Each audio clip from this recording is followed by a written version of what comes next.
ねえねえ、すみれ。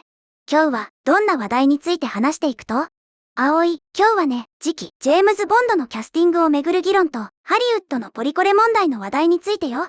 現在、Amazon MGM スタジオが新たな主演俳優を迎え、この象徴的なフランチャイズをリブートする準備を進める中、英国で最も有名な秘密諜報員の役を誰が引き継ぐべきかという問題が、再び大きな注目を集めているの。ジェームズ・ボンド007シリーズやね。ダニエル・クレイグがボンド役を卒業して、次は誰になるんかってニュースでずっと騒がれとるばい。でも、最近のハリウッドって何でもかんでもポリコレとか言って、キャラクターの性別とか人種を無理やり変えたがるやん。ジェームズ・ボンドも女性になったりするって噂、ちらっと聞いたことあるとよ。それって本当なん？今日は長年ジェームズ・ボンド映画のキャスティングを担当してきた人物が、なぜ女性や有色人種のボンドを明確に否定したのか。そして、有力候補だった黒人俳優のイドリス・エルバ本人が語るポリコレ不要論について徹底的に解説していくよ。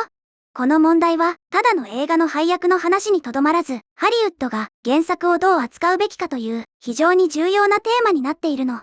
原作をどう扱うべきか。そりゃあ原作通りにするのが一番に決まっとるばい。自分たちで新しいキャラクターを作らんくせに、昔からある有名なキャラクターの設定だけを都合よく書き換えて、これが多様性ですってドヤ顔するのは、ほんとずるいと思うとよ。視聴者は、そんな押し着せのポリコレなんて求めてないって、なんでわからんのやろね。今日のお話、めちゃくちゃ面白そうばい。しっかり聞かせてもらうけんね。それじゃあ、順番に見ていくよ。数十年にわたり、次期ジェームズ・ボンド役の俳優選びは、映画ファンの間で最も熱い議論の的となってきたの。そこで、今回、長年、ジェームズ・ボンドのキャスティングディレクターを務めてきた、デビー・マクウィリアムズという人物が、この議論について、非常に重要な意見を述べたんだよ。キャスティングディレクターって、役者を選ぶ責任者のことやね。その人がなんて言ったと？カルロビバリ国際映画祭という大きなイベントで講演したデビー・マクウィリアムズは007を女性や有色人種として再解釈すべきではないと考えているとはっきり語ったの。おお、はっきり言い切ったばい。最近のハリウッドでそういうこと言うと多様性に反対するのかってすぐ叩かれるのにめちゃくちゃ勇気ある発言やね。でも、そのデビー・マクウィリアムズさんってどれくらいすごい人なん？彼女の実績は本当に凄まじいんだよ。デビー・マクウィリアムズは1981年の007 Your Eyes Only からなんと40年間にわたりジェームズ・ボンドシリーズのキャスティングディレクターを務めてきたの。その間、彼女はこの象徴的なスパイを演じる最後の3人の俳優、ティモシー・ダルトン、ピアース・ブロスナン、ダニエル・クレイグの選定において極めて重要な役割を果たした人物なんだよ。40年も。しかも、歴代の超有名ボンドを3人も選んできたって、完全に007の歴史を作ってきた生ける伝説やん。そんな大御所が女性や有色人種にするべきじゃないって言っとるなら、それはもう説得力の塊ばい。そうだよ。バラエティによると、ジェームズ・ボンド役を女性や非白人俳優が演じる可能性について尋ねられた際、デビー・マクウィリアムズは簡潔かつ明確に、私の意見ではありえない。ノーだと答えたというの。ありえない。ノーだ。痛快すぎるばい。中途半端に言葉を濁さんところが最高やね。なんで、そこまできっぱりと否定できると？元ジェームズ・ボンド映画のキャスティングディレクターである彼女は、自身の回答をさらに詳しく説明しているの。イアン・フレミングがキャラクターを想像したのだから、そのキャラクターがそのまま残る。私はそう思う。もちろん、他の人は違う考えかもしれないけれど、私はそうは思わない、と述べたんだよ。イアン・フレミング。007の原作者の小説家やね。要するに、原作者が白人の男性として生み出したんやから、それを勝手に変えるのは原作者への冒涜だって言いたいんやろね。当たり前すぎるくらい当たり前のことやけど、今のハリウッドじゃ、それが通じなくなっとるのが恐ろしいばい。さらに、デビー・マクウィリアムズは、インディペンデントとの別のインタビューで、文学作品の登場人物は、作者の当初の構想に忠実であるべきだと主張して、その立場を、さらに力強く擁護しているの。彼女は、ハリー・ポッターをアリス・ポッターに変えたり、人種を変えたりはしていない、と言ったんだよ。ハリー・ポッターをアリス・ポッターに。確かに、ハリーを急に女の子にしたら、世界中のファンがブチギレるに決まっとるばい。それと、同じことをジェームズ・ボンドでやろうとしとる人たちがおるってことやね。彼女は、さらに、原作は、そういう設定で書かれていたし、そのままでいるべきだと思うと、付け加えているの。この指摘は、ハリウッドの現状を考えると、非常に興味深いタイミングでなされたものだと言えるよ。興味深いタイミング？今のハリウッドで何か起きとると？実は、最近、ハリウッドが既存の文学作品の登場人物の人種を変更することに、ますます抵抗がなくなってきていることを示唆する出来事が続いているの。例えば、クリストファー・ノーラン監督の新作映画、オデュッセイヤにおけるトロイのヘレネー役や、HBO のテレビドラマ版、ハリー・ポッターシリーズにおけるセブルス・スネイプ役のキャスティング決定などがそうだよ。ああ、ニュースで見たことあるばい。オデュッセイヤのヘレネーってギリシャ神話の世界一の美女やろ？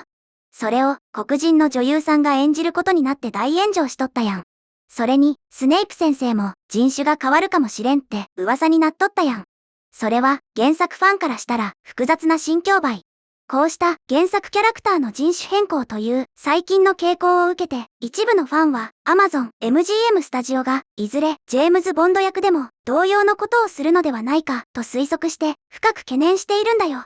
そりゃあ心配になるばい。今まで白人男性のエージェントとしてかっこよくスーツを着こなしてきとったボンドがある日突然今日から多様性のために黒人の女性になりますって言われたらそれはもう007やなくて全く別の映画やん。でもデビー・マクウィリアムズは明らかにその風潮には同意していないの。そして彼女だけではないんだよ。実はジェームズ・ボンド役の候補として名前が挙がっていたある人物も同じような意見を持っているの。へえ、誰なん？ネットのユーザーの意見も気になるけん、一緒に教えてよ。ここで、今回のデビー・マクウィリアムズの発言に対するネットユーザーたちのリアルな反応をいくつか紹介すると、彼女の言う通りだ。原作へのリスペクトがないハリウッドは異常だよ。ポリコレは新しいキャラクターでやればいい。既存の伝統を壊す権利は誰にもない。ジェームズ・ボンドはイギリスの白人男性だからこその魅力があるんだ。もし女性ボンドになったら、絶対に映画館には行かないだろうね、といったように、彼女の意見に賛同して、原作の維持を強く求める声が殺到しているの。やっぱりね、視聴者はみんな原作通りにしてくれって思っとるんよ。無理やりメッセージを押し付けられる映画なんて、誰もお金払ってみたくないばい。でも、さっき言っとった同じ意見を持っているある人物って一体誰なん？ここで今回の議論に終止符を打つかもしれない有力候補本人によるポリコレ不要論という最大の確信に触れていくんだけど、でもその前に、ここでみんなにお願いがあるの。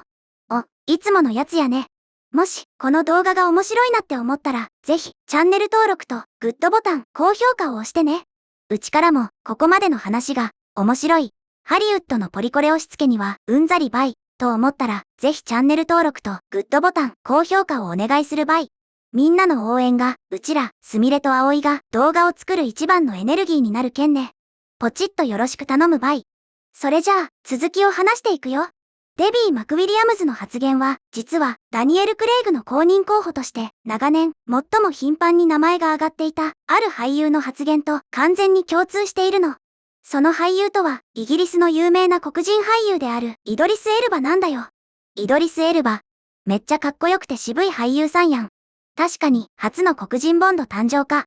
で、メディアがこぞって持ち上げとった時期があったばい。彼本人はなんて言っとると？ファンによる広範な支持運動があったにもかかわらず、イドリス・エルバ自身は、実際に、その役をオファーされるとは思っていなかったと語っているの。